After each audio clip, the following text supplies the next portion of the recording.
여권 일각이나 김원준 씨 쪽에서는 이 생태탕이 더 많이 보도됐으면 선거 결과는 달라질 수 있다, 이길 수 있었다라고 주장을 해서 그 내곡동에서 스코어가 어땠는지를 보면 바로 답이 나올 것 같아요.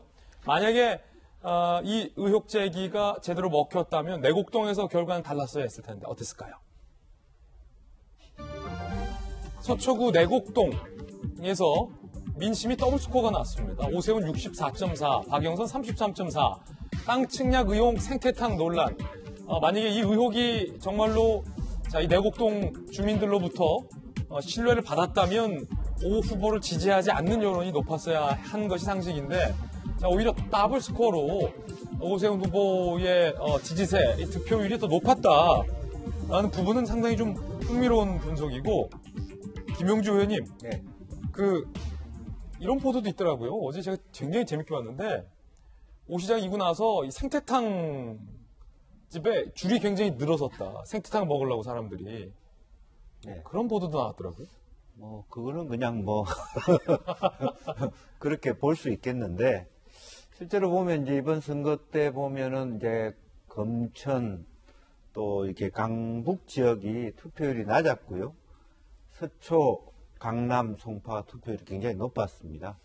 이제 그런 부분이 이미 이제 부동산이 굉장히 크게 작용했다. 개인의 이해관계와 더불어 있다라고 하는 부분이고요. 그런데 정권 심판 대 어떤 후보에 대한 심판, 이 부분에 대해서 우리 시민들의 이번 표심은 뭐냐 하면 민주당이 그 후보의 잘잘못을 시비 걸 자격이 있느냐, 이런 걸 이렇게 따졌던 것 같아요. 그러니까 실제적으로 이 정부가 상당히 정치를 잘해왔고 행정을 잘해왔으면 박형준 후보의 문제든 오세훈 후보의 문제에 대해서도 지목하고 이건 문제 있다라고 생각하고 지금도 일부는 문제 있다고 생각하지만 무엇이 더 큰가, 무엇을 더 크게 심판해야 되느냐에 있어서는 상대가 안 된다. 저스코어로 이렇게 보는 거고요. KBS라는 입장에서, 언론 입장에서는 저 작은 부분도 잘못을 따지기 위한 취재가 필요하죠. 그러나 그것을 다 취재한다고 해서 국민들이 다 지지하는 건 아닙니다. 다 각각 말하자면 서울 시민들이 각자 알아서 자기 기준에 따라서 판단하는 거 아니겠습니까? 예. 저 판단들이 아무리 내곡동에서 저런 일이 있었다 하더라도 내곡동 주민들이 그게 다 동의하고 동료하는 건 아니라는 것들이 이번 선거의 표심으로 나타났다. 그렇게 보면 될 것 같고요. 심지어는 지역구를 했던 박영선 후보의 구로 지역에서나 지금 현재 사시는 말하는 여당 후보의 지역에서도 표차가 낮다라고 하는 것은 동정심에 의한 투표가 아니라 하는 것을 반증한다. 그렇게 볼 수 있겠습니다. 몇 군데 지역을 좀 더 보겠습니다. 선거 과정에서 사실은 지난 총선에서 오세훈 시장이 고민정 민주당 의원에게 패배한 바 있습니다. 그래서 한때 고민정 의원이 나한테도 진 분이다라는 취지의 이야기를 해서 논란이 된 바 있었는데 바로 오 시장이 떨어지고 고민정 의원이 당선됐던 그 광진에서는 과연 어땠을까요? 함께 보시죠. 광진구 광진을 지역이었죠.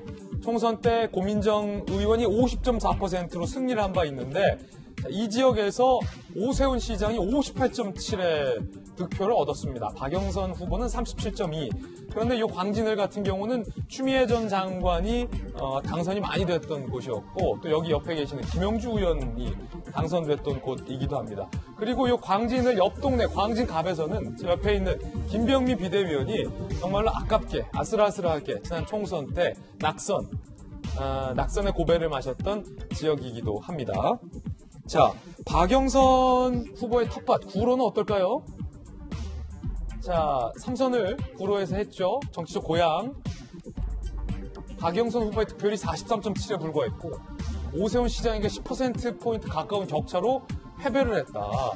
구로 3동과 항동에서만 박영선 후보가 승리를 했다라는 스코어가 상당히 흥미롭습니다. 특히 이제 김병미 비대위원님, 네. 광진은 본인 지역구잖아요. 예, 광진의 표가 굉장히 많이 나왔습니다. 그러니까 지난 총선 기준으로 보더라도 광진 을 지역 같은 경우 보수 정당이 한 번도 승리한 적이 없었기 때문에 오세훈 시장 당시 후보가 굉장히 선전했음에도 불구하고 낙선의 고배를 마실 수밖에 없었는데요. 가만 생각해 보면 그 지역에서 굉장히 오래 정치했던 분이 추미애 전 장관입니다. 우리 지난해 추윤 갈등 때문에 추미애 장관에 대한 피로감이 굉장히 높았고요.